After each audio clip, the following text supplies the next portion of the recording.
தங்கம் விலை சவரனுக்கு 160 ரூபாய் அதிகரித்து 64,360 ரூபாய்க்கு விற்பனை.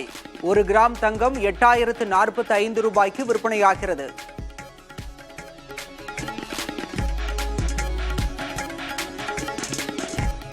மகா சிவராத்திரி அமாவாசையை முன்னிட்டு சதுரகிரி மலைக்கோயிலுக்கு செல்ல பக்தர்களுக்கு அனுமதி.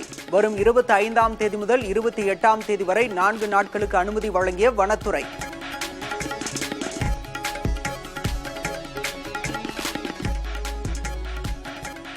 மன்னார்குடியில் ஜல்லி எம்சான் ஏற்றி வந்த நூற்றுக்கணக்கான லாரிகள் சிறைபிடிப்பு. ஜல்லி எம்சான் விலையை குறைக்க வலியுறுத்தி அரசு ஒப்பந்ததாரர்கள் உட்பட ஏராளமானோர் போராட்டம்.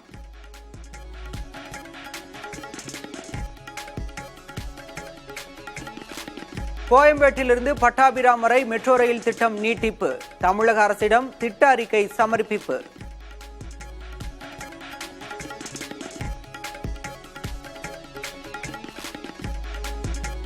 அண்ணா பல்கலைக்கழக மாணவி பாலியல் வழக்கில் கைதான ஞானசேகரன் 7 திருட்டு வழக்குகளிலும் கைது.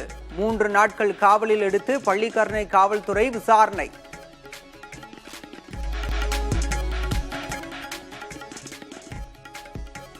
விஜயலட்சுமி வாக்குமூலத்தில் கூறியுள்ள புகார்கள் சீமானுக்கு எதிரான குற்றச்சாட்டுகளை உறுதிப்படுத்துகின்றன. பாலியல் வன்கொடுமை புகார் தீவிரமானது, அதை தன்னிச்சையாக திரும்ப பெற முடியாது என நீதிபதி கருத்து.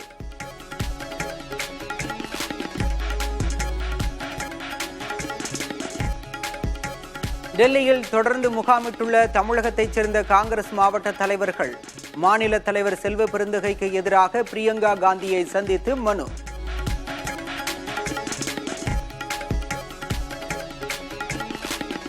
முன்பதிவு செய்யப்படாத ரயில் பெட்டிகளின் எண்ணிக்கை குறைக்கப்படவில்லை. பெட்டிகளின் எண்ணிக்கை குறைப்பு என்ற தகவல் ஆதாரமற்றது என தெற்கு ரயில்வே விளக்கம்.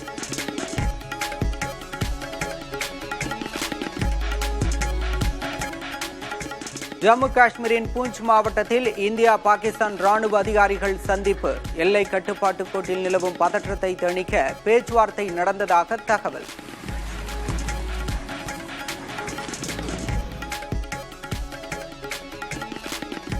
அமெரிக்காவின் புலனாய்வு அமைப்பான FBI-யின் இயக்குநரானார் இந்திய வம்சாவளியைச் சேர்ந்த காஷ் பட்டேல்.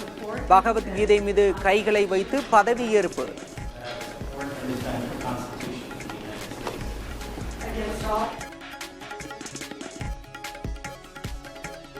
மருத்துவமனையில் சிகிச்சை பெறும் போப் பிரான்சிஸ் உயிருக்கு எந்த அச்சுறுத்தலும் இல்லை.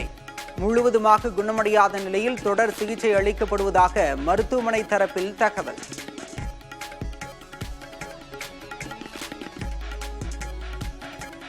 ரஞ்சி கோப்பை கிரிக்கெட்டில் முதன்முறையாக இறுதிப் போட்டிக்கு முன்னேறி வரலாறு படைத்த கேரள அணி முதல் இன்னிங்ஸில் முன்னிலை அடிப்படையில் குஜராத் அணியை வீழ்த்தி த்ரில் வெற்றி.